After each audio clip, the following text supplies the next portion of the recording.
सुप्रभात, good morning. सीधा सौदा के आज के इस मंडे एडिशन में आप सबका स्वागत है। आइडिया शो का हम दोनों मिलकर 20 स्टॉक्स हाईलाइट कर रहे होंगे जो आज के सेशन में आप रडार पर रख सकते हैं। खबरों की वजह से या किन्हीं रीजंस की वजह से ये लाल और हरे मेंशन्ड है, ना कि स्टॉक की चाल के लिए। कमेंट्री, बातचीत पसंद आ रही हो, किसी स्टॉक स्पेसिफिक रुझान इंटरेस्टिंग दिख रहा हो तो प्लीज़ अपने फाइनेंशियल एडवाइजर से, अपने ब्रोकर से कंसल्ट करिएगा ट्रेडिंग और इन्वेस्टमेंट के लिए। ये शो क्या वो आइडिया नहीं है, ये ध्यान रखिएगा। ग्लोबल मूड बढ़िया है क्योंकि पॉवेल साहब ने वो अपना पिवट बदल दिया है।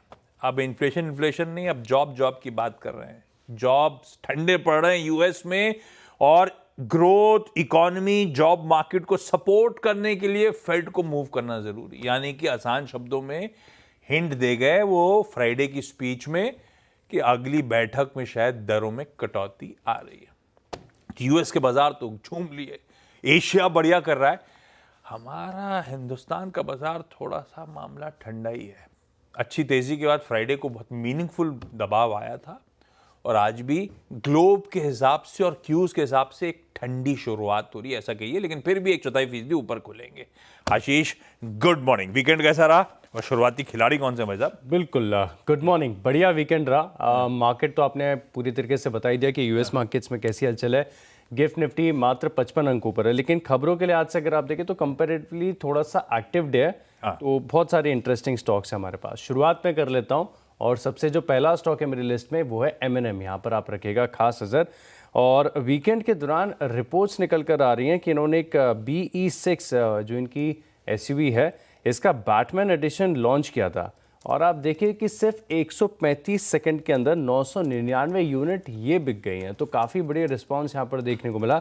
और हाल ही में जो महिंद्रा ने अपने डिज़ाइन में फेरबदल किया है उसके चलते अगर आप देखें तो बहुत अच्छा रिस्पांस यहाँ पर देखने को मिल रहा है इनके SUVs को। तो M&M यहाँ पर आप रखेंगे नज़र। इस स्टॉक को इन ग्रीन रखा है। दूसरा स्टॉक है मिश्र धातु निगम यानी मिधानी। यहाँ पर आप फोकस करके चल सकते हैं और ये बहुत इनडायरेक्ट प्ले है, तो सिर्फ अपनी फोकस लिस्ट में ऐड करेगा। सीधे तौर पर अगर आप देखें तो इम्पैक्ट नहीं है।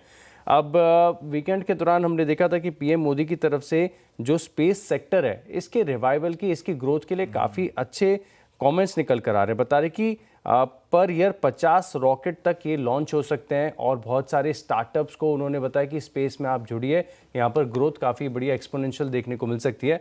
अब मिश्र धातु निगम, इस स्टॉक को मैंने इसके लिए शामिल किया है कि इसके दो ही मेन सेगमेंट्स हैं। एक तो इनके जो टाइटेनियम अलॉयज़ होते हैं, ये वन ऑफ अ काइंड है, बहुत ही नीश कारोबार है और इंडिया में अगर आप देखें तो ऑलमोस्ट सिर्फ यही है जो ऐसे टाइप के स्पेशल अलॉयज़ बनाते हैं। इनका इस्तेमाल या तो डिफेंस के लिए किया जाता है या फिर स्पेस प्रोग्राम्स और इसरो को तो ये ऑलरेडी सप्लाई करते ही हैं। तो अगर स्पेस में थोड़ी सी ग्रोथ और यहाँ पर आएगी, लॉन्चेस बढ़ेंगे, 50 रॉकेट पर ईयर का लक्ष्य भी अगर ऐसा होता है तो इस स्टॉक के लिए इनडायरेक्टली ऑर्डर बुक में बढ़िया ग्रोथ आपको देखने को मिल सकती है। तो इसके लिए मिश्र धातु निगम इस स्टॉक को इन ग्रीन रखा है। अच्छा, इन ग्रीन रखा है। वैसे मैंने IT को डायरेक्टली क्यूज लेते हैं हम यूएस से, सेंटिमेंट के लिहाज से, और अगर दरों में कटौती यूएस तैयारी कर रहा है तो वहाँ की इंडस्ट्री के लिए अच्छी खबर है और बैंकिंग के लिए अच्छी खबर है। हमारे की क्लाइंट्स तो वही हैं सबके सब। मैंने 2 दिग्गज रख दिए, पर हमेशा मैं कहता हूँ IT में अगर मूव्स आते हैं ऐसे ग्लोबल क्यू से चलते तो सेक्युलर होते हैं। तो मैंने तो सिर्फ 2 बेलवेदर टाइप जो स्टॉक्स हैं उनको, दिग्गजों को रख दिया, टाटा कंसल्टेंसी सर्विसेज और इन्फोसिस। दूसरी बात, अगर दरों में कटौती आती है तो वैल्यूएशंस के लिए हमेशा अच्छी खबर होती है उभरते बाजारों में कई सारे स्टॉक्स के लिए। तो मैं इन दोनों को इन ग्रीन लेके चल रहा हूँ, पर अभी भी कंसर्न्स हैं, ध्यान रखिएगा IT के। अब तक वो स्वेलिंग ऑर्डर बुक होने के बावजूद वो पर्कुलेट होकर क्वार्टरली फाइनेंशियल्स में उस तरह से ट्रांसलेट नहीं हो रही, उस पर नज़र रखेंगे हम लोग। लेकिन ये दोनों आज ग्लोबल समीकरणों के चलते, खासतौर पे फेड के पॉवेल साहब, जो अपफ्रंट मैंने मेंशन करा था, उन्होंने दरों में कटौती की बात थोड़ा सा पिवट बदल के अब एम्प्लॉयमेंट मार्केट, जॉब स्लोडाउन की तरफ फोकस ज़्यादा कर रहे हैं, ना कि ब्याज दरों, इन्फ्लेशन पे। इन्फ्लेशन के कंसर्न्स अभी भी उन्होंने सामने रखे हैं टेबल पे। ऐसा नहीं है कि इन्फ्लेशन के कंसर्न्स यूएस में खत्म हो गए, इसलिए मैंने कहा बहुत ज़्यादा एक्साइट होने की जरूरत नहीं है। लेकिन ग्लोबल क्यूज़ को देखते हुए दोनों दिग्गजों को इन ग्रीन कर दिया। अगले 2 अगले दो स्टॉक हैं मेरी लिस्ट में, यहाँ पर आप फोकस करके चल सकते हैं। एडलवाइस, और ये स्टॉक अगर आप देखें तो हाल ही में बड़ा आउट परफॉर्मर भी साबित रहा है, काफ़ी अच्छी तेज़ी देखने को मिली है। अब खबर आ रही कि वेस्ट ब्रिज कैपिटल ने 15% स्टेक इनकी एडलवाइस असेट मैनेजमेंट में 450 करोड़ में खरीदा है। तो काफ़ी सारे सेगमेंट है एडलवाइस के, तो धीरे धीरे अगर आप देखें तो हिस्सा बिक्री यहाँ पर देखने को मिल रही है। तो इस स्टॉक में खबरों के चलते एक्शन देखने को मिल सकता है। 93-94 रुपये के आसपास चल रहा है और एक साल में काफ़ी बढ़िया तेज़ी है। शुक्रवार को इस खबर से पहले ऑलमोस्ट 3-3.5% की गिरावट भी स्टॉक को देखने को मिली थी, तो लिस्ट में शामिल कीजिएगा। BSE ये भी इन ग्रीन रख रहा हूँ, लेकिन बहुत ही इनडायरेक्ट इम्पैक्ट है। और अब एग्जैक्ट आंकड़ा मैंने ढूंढने की कोशिश तो की थी कि ये देश भर में जो गेमिंग एप्लीकेशंस हैं इसमें जो कस्टमर्स हैं, यूज़र्स हैं, इनका कितना पैसा लगा हुआ है। देखिए, रिफ़ंड तो सबको मिलना ही है, स्वाभाविक है, लेकिन अब मार्केट में हो सकता है पैसा आ जाए। और आपने भी देखा होगा कि वीकेंड पर खबर ये भी निकल कर आई थी कि जो Dream11 है, बहुत गेमिंग ऐप है क्रिकेट से जुड़ा हुआ, इसने अब वेल्थ मैनेजमेंट का एप्लीकेशन खोल दिया ओवरनाइट। तो अपने आप में अगर आप देखें तो एक गेमिंग बंद हो रही है तो मार्केट में फोकस दोबारा सा लौटते हुए नज़र आ रहा है। तो BSE यहाँ पर आप नज़र रख के चल सकते हैं। बहुत ही इनडायरेक्ट इम्पैक्ट है, तो सिर्फ लिस्ट में शामिल कीजिएगा। ओके, ये हो गया दो अगले स्टॉक्स। अच्छा, मैं अब डिफेंस पे फोकस कर रहा हूँ। एक तो भारत इलेक्ट्रॉनिक्स मेंशन करता हूँ। एक सैटरडे को अपडेट और आया था कि भारत ने अपना जो मेड इन फ्लाइट टेस्ट था, हमारा एयर डिफेंस वेपन सिस्टम जो था, ओडिशा के कोस्ट पे सक्सेसफुली कल्मिनेट कर लिया है। उसका नाम है IADWS, integrated air defence weapon system. ये भाई इनोवेशन तो DRDO के थ्रू होता है। DRDO के साथ भारत इलेक्ट्रॉनिक्स इस integrated air defence weapon system के की कंपोनेंट्स का मैन्युफैक्चरर, डेवलपर और सप्लायर है। तो और इसमें दो हैं, quick reaction surface to air missiles और even very short range air defence system, BL की तरफ से आया है। वैसे इसमें BDL भी पार्टनर था, मैं लेकिन स्टोरी में एक ही स्टॉक मेंशन कर रहा हूँ। BDL की तरफ मिसाइल सिस्टम्स जो थे वो BDL ने सप्लाई करे थे इसके लिए, पर BEL को मेंशन करते हैं वो डिफेंस सिस्टम की सक्सेसफुल टेस्टिंग के चलते। BDL नहीं ले जा रहा हूँ मैं, एक काम कर रहा हूँ, HAL को इन ग्रीन कर रहा हूँ। हिंदुस्तान एरोनॉटिक्स के लिए भी एक अपडेट आया था। इंडियन नेवी ने रिक्वेस्ट फॉर इंफॉर्मेशन जारी करा है 76 नेवल यूटिलिटी हेलीकॉप्टर्स प्रोक्योर करने के लिए, मैरीटाइम सर्च और रेस्क्यू के लिए। हालांकि ये जो प्रोक्योरमेंट हो रहा होगा या तो किसी एयरबक्स या किसी सिकॉर्स्की, लियोनार्डो, मतलब जो ग्लोबल मैन्युफैक्चरर्स हैं, पर इनके साथ डोमेस्टिकली HAL ही अलाइन हो रहा होगा वो काम के लिए। तो HAL को इन ग्रीन करते हैं क्योंकि डिफेंस के लिए अच्छी खबर। BEL भी इनडायरेक्ट बेनिफिशियरी के तौर पे अभी तो टेस्ट फायर हुए हैं, डिप्लॉयमेंट कब हो रहा होगा वो अपनी जगह, सेंटिमेंट पॉजिटिव हो गया। HAL के लिए भी सेंटिमेंट पॉजिटिव हो गया क्योंकि बैक एंड टाई नहीं इसी के साथ हो रहा होगा, ग्लोबल ऑर्डर किसी के पास भी जा रहा हो, तो ये HAL को भी इन ग्रीन करा है। अगले दो कौन से भाई साहब? अगले दो स्टॉक हैं मेरी लिस्ट में, और प्राइस एक्शन के चलते इम्फा यानी Indian metals and ferro alloys, ये स्टॉक इम्फा यस, इस स्टॉक में एक्शन देखने को मिल रहा है। और पिछले 3 हफ्तों से अगर आप देखें तो पॉजिटिव प्राइस एक्शन है, और शुक्रवार को लगभग 1.5% की तेज़ी के साथ ये स्टॉक बंद हुआ है। और इसके बाद बेस्ट क्लोजिंग आपको देखने को मिली। ऑलमोस्ट आप ये समझ लीजिए कि साल की शुरुआत में अब तक की सबसे बेहतरीन, प्रिसाइजली मैं आपको बताऊं तो 24 जनवरी 2025 के बाद इसी साल में सबसे बढ़िया क्लोजिंग देखने को मिली। इतना अच्छा कंसोलिडेशन का ब्रेकआउट यहाँ पर देखने को मिला है, तो टेक्निकल पैरामीटर्स फुलफिल कर रहा है। इसका चार्ट एक बार आप ज़रूर देख लीजिएगा। इम्फा, इस स्टॉक को अपनी लिस्ट में शामिल करना है। ऑटोज़ के साथ हम देख रहे हैं कि ऑटो एंसिलरी यहाँ पर भी काफ़ी बढ़िया बढ़त देखने को मिल रही है। तो असाही इंडिया ग्लास, इस स्टॉक पर आप नज़र रखिएगा। और ऑल टाइम हाई की क्लोजिंग यहाँ पर आपको देखने को मिली है। फ्राइडे को भी 3-3.5% की तेज़ी के साथ ये स्टॉक बंद हुआ है। और इस स्टॉक के अंदर खास बात ये है कि जितने भी ऑटोमोटिव ग्लास हैं, आपकी गाड़ी की विंडशील्ड होती है, आप देखेगा मोस्ट मेजॉरिटी इनफैक्ट 70% के करीब का मार्केट शेयर होल्ड करके चलते हैं। तो बहुत सिग्निफिकेंट स्केल है इनका। असाही इंडिया ग्लास, इस स्टॉक को भी लिस्ट में शामिल करना है। ओके, डिफेंस के दो स्टॉक्स BEL और HAL दोनों टॉर्च बियरर्स डिफेंस के हाईलाइट कर दिए थे। एक और जोड़िए, इसके लिए डायरेक्ट खबर है, बाकी तो इनडायरेक्ट बेनिफिशियरीज के तौर पे हाईलाइट किया था मैंने। मैसगांव डॉक, दरअसल वीकेंड पे एक और डेवलपमेंट, डिफेंस रिलेटेड बहुत डेवलपमेंट्स हैं। एक हमारा integrated missile system, defence system test हुआ ओडिशा के तट पे, दूसरा हेलीकॉप्टर्स के प्रोक्योरमेंट की तैयारी हो रही है, और तीसरा गवर्नमेंट ने क्लियरेंस दे दिया है डिफेंस मिनिस्ट्री को और Mazagon dock ship builders limited को फॉर्मल नेगोशिएशंस शुरू करने के लिए। हम लोग 6 एडवांस सबमरीन्स, एम्बिशियस प्रोजेक्ट है हमारा, प्रोजेक्ट P75I। ये क्या है? प्रोजेक्ट 75 इंडिया, जिसमें क्रिटिकल टेक्नोलॉजिकल सपोर्ट जर्मनी से आ रहा होगा। तो इसके लिए नेगोशिएशंस की कहा जा रहा है इस मंथ एंड से शुरुआत शायद होती हुई आपको नजर आएगी। तो हम तक काफ़ी सारे इंटरेस्टिंग सबमरीन्स एक्वायर कर रहे हैं।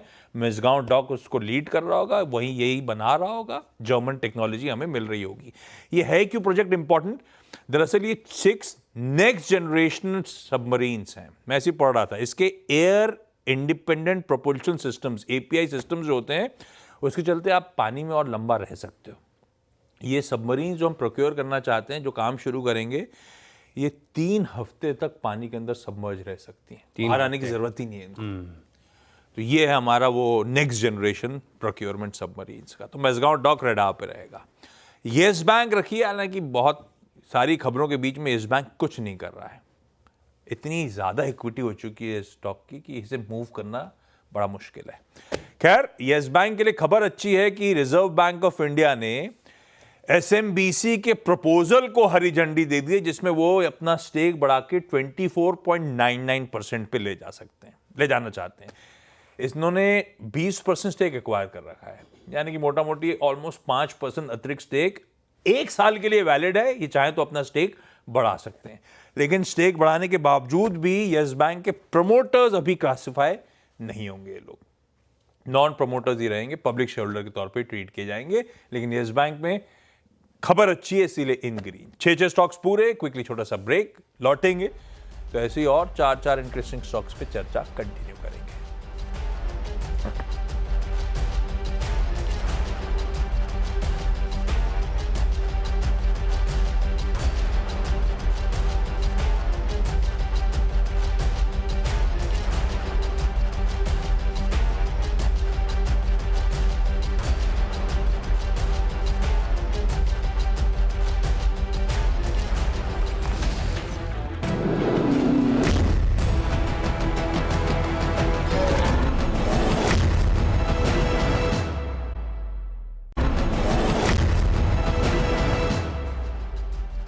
चलिए, ब्रेक के बाद आपका स्वागत है। कुछ और स्टॉक्स की बात करते हैं। ITC होटल, इस स्टॉक को मैं इन रेड रख रहा हूं। कारण ये कि GM फाइनेंशियल की तरफ से एक रिपोर्ट आई है। हालांकि ये भी स्टॉक अगर आप देखें तो पूरा होटल्स है, हॉस्पिटैलिटी है, अच्छे नतीजों के बाद सभी में बढ़िया ग्रोथ देखने को मिली थी। लेकिन अब GM फाइनेंशियल की रिपोर्ट ये कह रही है कि इस स्टॉक में आपको बिकवाली करनी चाहिए। टारगेट भी देखें तो 215 रुपये के करीब का दे रहे हैं, 245 रुपये के करीब की शुक्रवार की क्लोजिंग है।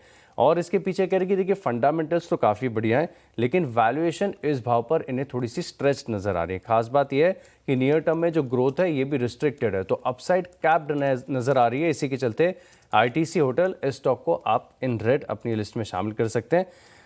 IT स्टॉक्स की अभी हम चर्चा कर ही रहे थे, तो मैस्टेक ये भी स्टॉक मेरे रडार पर है। यहाँ पर भी इम्पैक्ट आपको देखने को मिल सकता है और थोड़ा सा out performer kind of stock है। जब IT में पूरे स्पेस में रैली आती है तो अधिकतर हमने देखा है कि ये स्टॉक थोड़ा सा आउट परफॉर्म कर जाता है। नीचे ही बंद हुआ है, साइडवेज ही चल रहा है काफ़ी दिनों से।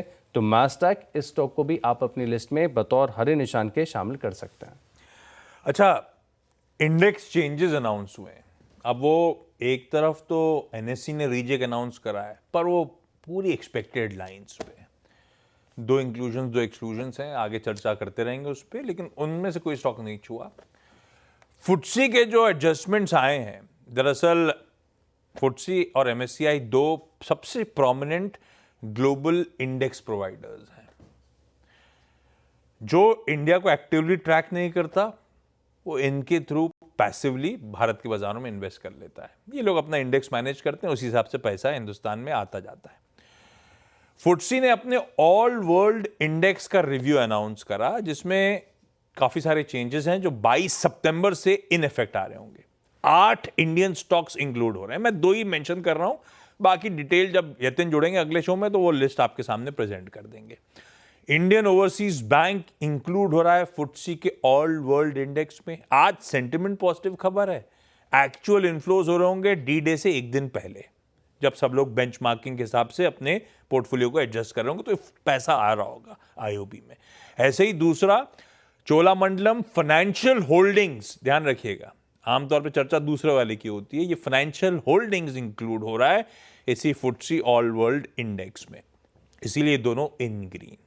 अगले दो कौन से? अगले दो स्टॉक हैं रियल्टी स्पेस से ओबरॉय रियल्टी, यहाँ पर आप नजर रख के चल सकते हैं। काफ़ी सारी रिपोर्ट्स निकल कर आ रही हैं। एक तो क्वार्टर वन सभी के जो प्री सेल्स हैं बताया जा रहा है कि लिस्टेड कंपनीज ने इस बार काफ़ी बढ़िया लेड बाय प्रेस्टीज एस्टेट्स, लेकिन ओबरॉय रियल्टी का चार्ट काफ़ी बढ़िया लग रहा है।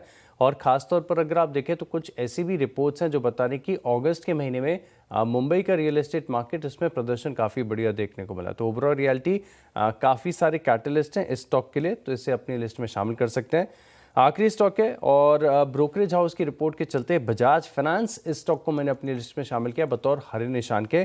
कारण ये है कि जेफरीज की तरफ से एक रिपोर्ट आई है जहां पर खरीदारी की राय दी है और 1100 रुपये का टारगेट दिया है, और बता रही कि मैनेजमेंट की तरफ से गाइडेंस है 23 से लेकर 24% लोन ग्रोथ की साल दर साल। तो काफ़ी अच्छी ग्रोथ की गाइडेंस यहाँ पर लगातार बरकरार देखने को मिली और कन्विक्शन जेफरीज का भी बना हुआ है। मौजूदा भाव से अच्छा टारगेट 894 रुपये के करीब का भाव चल रहा है, 1100 रुपये का ये टारगेट दे रहे हैं और इसी के चलते बजाज फाइनेंस रखा है इन ग्रीन। आखिरी दो लार्ज ट्रेड्स हैं। एक तो सीएनबीसी आवाज की खबर पर मोहर लगी थी, अपोलो हॉस्पिटल्स एंटरप्राइज में प्रमोटर सुनीता रेड्डी जी ने 18.9 लाख शेयर्स 7,850 रुपये पे बेचे। यही बात आवाज ने बताई थी, वो कंफर्मेशन आता हुआ। गजब बायर्स हैं भाई साहब, और होने भी थे, एक्सपेक्टेड भी था अपोलो में तो, और वो हुई भी ब्लॉक विंडो में transaction. Emerging markets equity trust, T Rowe Price, society general, गिजालो master fund, Morgan Stanley Asia, Fidelity funds, कुछ डोमेस्टिक म्यूचुअल फंड, ये सब थे जिन्होंने एक्टिवली पार्टिसिपेट करा है।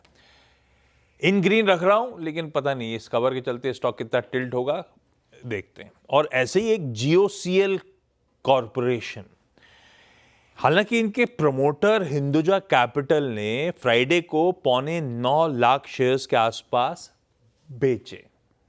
क्यों चढ़ा फिर उसके बाद ये स्टॉक? खरीदारी करी है एक एफआईआई ने, लेजेंड्स ग्लोबल अपॉर्चुनिटीज सिंगापुर ने, वो सारा का सारा प्रमोटर का चंक एक्वायर करा है। हालांकि प्रमोटर्स की इस कंपनी में अच्छी खासी हिस्सेदारी है, 72.82 थी लास्ट शेयर होल्डिंग पैटर्न के लिहाज से, तो प्रमोटर्स के एग्रेसिव स्टेक है, कुछ पेयर ऑफ करा है जिसे एफआई ने एक्वायर करा है, इसीलिए इन ग्रीन लेके जा रहा हूं। देखिएगा, रेडा पर रखेंगे स्टॉक को। 10 स्टॉक्स पूरे, क्विकली छोटा सा ब्रेक, उस पार इन्हीं 10 स्टॉक्स का एक क्विक रैप अप।